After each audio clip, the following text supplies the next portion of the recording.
Hey, so we're back with another update video. We're working on more of this plumbing for the turbo and PCV stuff. I had to actually turn this thing around in order to get a hose to fit from the PCV valve. It's actually not in the way. It looks like it's gonna be, but it's not. I got all my lines all tightened up. All the gaskets are in here. Everything's ready to go on. I got a bit of hose on the drain and a couple hose clamps. So I can stick that on because you have to put this on here and tighten this down before you actually put the turbo on, because once you put this on, there's no way to get to this hose clamp. So I just tried to test fit the turbo with this hose. And this is actually just a little bit too long, so I'm gonna have to cut a bit off of that. As you can see, there's a little drain right there on the back of the head that all the oil drains out of from the feed right here through the top of the turbo down into there.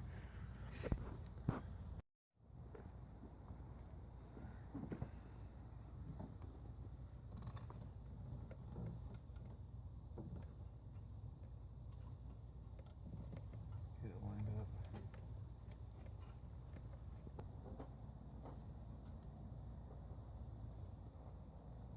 Trying to like push the hose down. You can put your hand down from below by the up pipe and help the hose.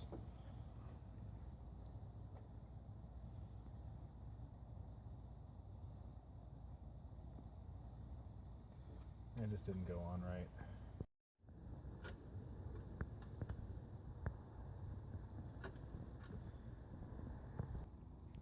Okay, so we got the turbo on for like the 8th time. Hopefully the final time. The drain hose down there at the bottom, which you probably can't see very well, is on. Both hose clamps are tight. You have to put that hose on the turbo first, on the bottom of the turbo, and then put the turbo down and shove it onto the pipe coming out of the back of the head. Because that hose clamp you can get to, but you can't get to the one on the bottom of the turbo. And now we're going to put anti-seize on the bolts holding that to the up pipe and tighten that down. Alright, so the turbo is all plumbed up now. You can see we got the oil line from the back of the head, the braided line right there, going to the top. This one right here is the coolant that comes out of the side of the head, goes into the pipe right there. And still just gotta connect this one up. Put that on there, so that'll go to the coolant reservoir. We're almost there. So since all that's all plumbed up and everything, I'm working on putting the silicone piping on the turbo. So to do this swap, you need to buy these two 90-degree silicone bends. This one's a 2 1/4 inch 90-degree bend, and this one's a 2-inch 90-degree bend. You can get these off of like siliconeintakes.com or eBay or whatever. But you also need to get, like, I chose this style of cone filter just because it's easier to fit in here next to the ABS. You're also going to need one of these little I think this is a 45-degree 3-inch to 2 1/4. So I'm going to basically be using what they call a joiner, which I don't have it yet. It hasn't come in the mail yet, but it'll basically join these two right here, and then I can run my recirculating blow-off valve into the back of here, and also the idle air control right here. I just got to run that into it, and then run one from my catch can, which I'm going to install right there. We'll make a video on how to install one of those.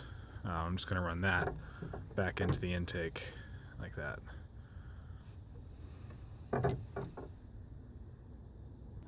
Another thing you need to buy is a bunch of these hose clamps, because normal hose clamps are just not very reliable, and these are These are a lot better for boost, especially when you're using like silicone piping like this. So another piece I had to buy was a 2 3/4 inch silicone straight piece. I just got like a 6-inch one and cut it to size. This way you can attach the top mount intercooler to this throttle body. So we're working on test fitting all this silicone piping and everything, and we're having a lot of issues getting the throttle body on at the same time as this 90-degree elbow off the turbo. So I might have to look into buying a new one of these, one that's longer, like one that's maybe like an L shape, to see if I can find one. But other than that, it's been going really well. Everything's pretty much plumbed up and ready to go. Alright, so I had to pick up a new elbow piece. I got this HPS one off Amazon for super cheap. It was like 25 bucks, because this one that goes to the charge pipe that actually came with this Y-pipe kit is just barely too short. So I'm gonna basically mark this one and cut off about maybe that much more on each side, just to make it fit a little bit, because it's just right there. It doesn't quite fit.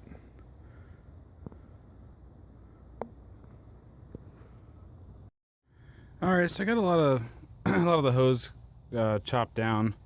Ended up taking quite a bit off each side. But the problem I'm having now is I'm kind of like getting everything sort of set in place where it's going to be. It's going to be a little more straight, but this new hose is kind of pinching itself, so I don't know if I need to maybe take some more hose out of it. I mean, it's just a little bit too long or what. Okay, so everything's all bolted up in here finally. We got this in here. It's all tightened down, everything. This is looking pretty good. It's a little bent right there, but it's not really cutting any circulation off or anything like that, so that should be good. We got these tight. We had to be really careful not to tighten this one too much, because this is a plastic intercooler and we actually ruined one by over tightening it, so you have to be really careful with that. I used this stock line to hook up the stock WRX blow-off valve I got. This is just temporary until I get an expensive one, because as you can see, the little recirculate passage goes right into my throttle cable, because on a WRX this is over here and it's not in the way. So I need to get an aftermarket one that I can clock to the side and use this little elbow piece here. And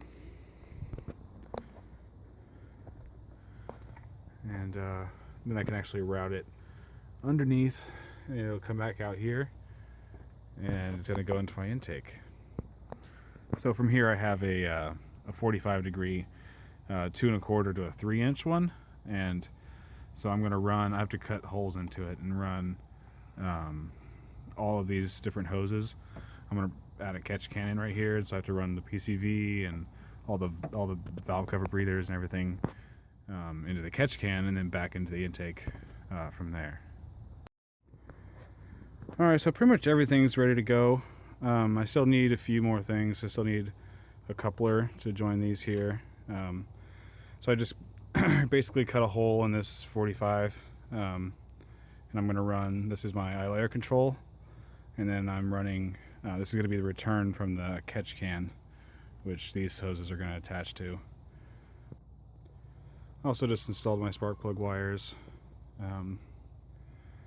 We got all this attached. This is all bolted down and ready to go. So we're going to leave it here for today. So next time we're going to get a flange to attach my cone filter and put the downpipe on. So yeah, thanks for watching.